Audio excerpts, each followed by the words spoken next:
one day, you know, the lottery was at 2.1 billion with a B. Billion with a B.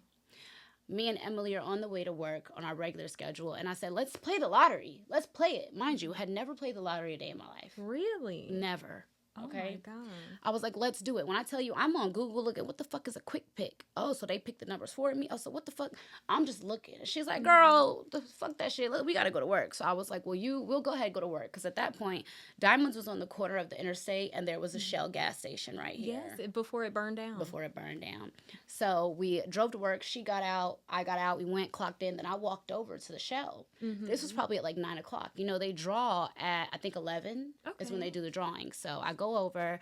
I put in some numbers, which was my mom's birthday, my lucky numbers, and then I did quick picks as well. And I probably paid $20 for the whole ticket because I think it was $2 a game. And from here, I ended up going to work chilling. I look up, it's 12 o'clock. I said, oh, let me check my numbers, okay? Right. I check my numbers, and I'm like, hold the fuck up. Lo and behold. I download the app to figure out, am I tripping? Like, what's going on? And I look at the numbers, I put them in the little app, and it's like, yeah, you've won. So me not being as seasoned as I am now, I'm going around the whole club. I won the lottery! I won a lottery! I won! I'm going crazy. You know, I'm going crazy. I take it you didn't see the lottery ticket movie with Bow Wow. I did not see the lottery ticket movie. So I'm going around popping it. I'm so excited. And I tell Emily, like, I won the lottery. Like, this shit, it worked. It worked. She's like, wow, girl, okay. You know, when I think about it now. Was she happy for you? Do you think she was? The response that she gave me that night was like a, girl, okay. As into where I feel like if I really had had a friend who wanted to see me win, would have been like, bitch, period, we up, you know, at the end of the day. Because one thing about it is that at this point, Emily didn't have a car. I did. You know, her and her ex had one together, but he was using it, whatever. Right. So she was looking for a new car. And, you know, at this point, we had probably been working at Diamonds for like maybe a month or two. So we were making good money. I was making between $300 to $500 a night. As a waitress. Way better than the 60. Exactly. So for me, I was like, hey, I'm going to get my body done and then I'm going to help you get your car. She wanted this white Corvette, right? That was the agreement. Okay. So at this point, which this will be another episode, I immediately scheduled everything for my surgery. Everything, scheduled it all. And where did you go? You don't have to say the doctor. No, I went to the DR. How was that? Were you nervous? Because, you know, it's a foreign country. You might not speak the language. And sometimes they be doing weird stuff when the girls are under on the table. I agree, but I was fearless at this point, and I didn't I didn't know my education about plastic surgery. Really? I just had seen the lit doctor everybody was going to, message them on WhatsApp, yeah, put me in. Really? Yes, and I didn't have anybody go with me. Nobody. I went completely by myself. What? No one to help you, you know, with your drains, nothing? Nope. I had ended up booking a recovery house. Royalty Suites Recovery. Sponsor. Love them. Okay. I had booked them and they came with a package where you could do 12 days. I think it was like at that point $1,200. They gave you your gauze, a nurse, you got a little button if you need help. They did everything. And it was put together for me. Wow. So, you know, as I was out there having surgery, I ended up needing a blood transfusion and I couldn't call my mama. None of my family really knew anything. So, you know, this is when I called Emily, and, you know, when I called her, if you know the story time, you know. If you don't, it's on the TikTok, but... This is just an overview for today. Overview. Pretty much she was laying in the bed with a guy that I had started dating before I went to go get my body done. Okay. And from there, long story short, because we're going to speed it up, me and her ended up, you know, when I got back in town, the guy told me, me and her ended up, you know, kind of falling out. To be honest, if she would have gave me an apology, I would have forgave her because I cared more about her than the nigga anyways.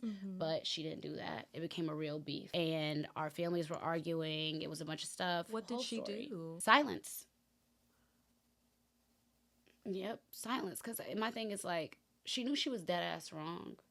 But I just feel like she couldn't come to terms with just being an adult and realizing that you fucked over somebody who literally we lived together like we would split everything. A pizza, split it. Phone, split it. Bills, split it. Everything was split between me and her, you know?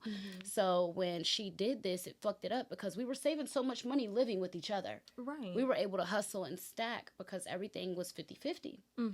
And instead of her being accountable, she just kind of left the house for a week and then started saying, oh, when are we going to end the lease? Wow, and all this is after you're, off the table. I'm still in my drains. I'm still in my faja. Wow. I'm still getting massages, and I can't even get in my shower. I had a high sitting bed, like my bed was like probably like right here, and I had to climb onto it to get up, whatever. And I had to have somebody help me off, to where I had to do everything on my own. I had to tell my mom had to come in town to help me. Because there had been a situation where my blood glucose level had went down to like a 2. Your girl almost died.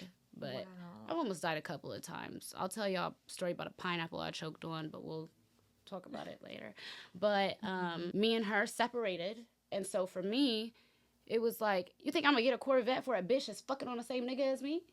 Wow. So she was having sex with a guy that she knew you were interested in, and you found out after you were already coming off the table in DR, drains coming out of you, and then she wants to break the lease. Yeah, I didn't even get to fuck him yet. So...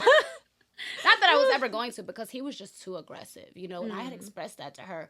But he also was very nice in his own ways, just too aggressive for me. I don't like when a man, like, he would be like, grab me from my throat and stuff. Come here. Like, no, I don't fuck around. So that was kind of the end of me and her friendship. But I got even more motivated. Let me really make the best out of me moving to Atlanta. Let me keep building. Right. And from there, when me and her started, beefing a little bit, she started playing with my money at work. She was my bartender. Right. So she would hold my tabs at the end of the night and be like, hey, this is what you owe in drinks, whatever. I know what my drinks are at the end of the night. And I knew that she had a method to her madness. The way she would make more money is if she had any random drinks, she would put them on the next waitress tab and just be like, yeah, it's da-da-da. Or if she had to walk out, she would put it on somebody else's tab. Really? Yes. So did the owner know? No, they probably know now because they probably have seen my TikTok stories. But I didn't tell on her. I just had clocked her one night and was like, bitch, ain't no way my tab 500. I know my tab's supposed to be 360, Right. And I remember this because she had befriended a bum in the club, is what I call it, which was this girl who just was washed up, washed out, would walk out on her drink tabs, just do all types of shit that you're not supposed to be doing. Right. And as I'm, clocking Emily, like, no, that's not my tab, whatever, this girl ran up on me.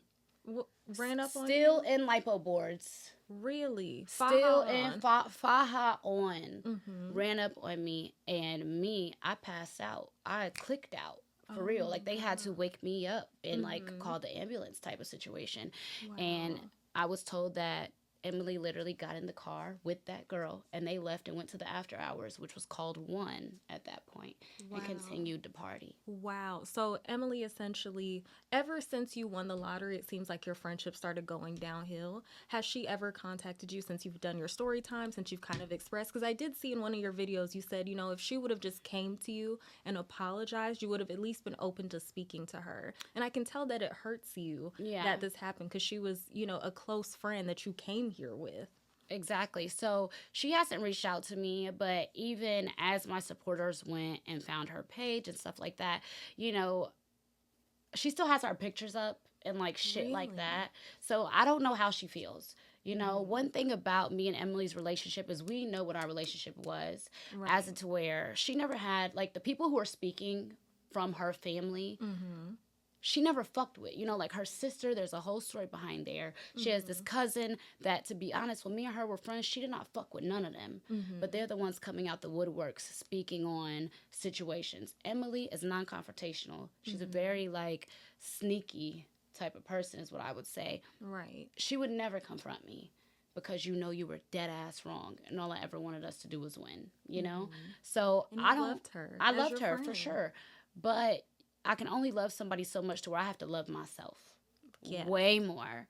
Yes. And, you know, the best revenge is your paper. Oh, to say that again. And for me, God has put certain things in place in my life to make sure I win. Mm-hmm. And it was like, bitch, you supposed to be right here. She's supposed to be right here. We're supposed to be sitting here, the Emily and Gorgeous Doll show, whatever, whatever. But at the end of the day, for me, that's why I don't feel a way towards her. I forgive her. Okay. Not that she ever fucking apologized, but just to let her know, bitch, I forgive you. Mm-hmm.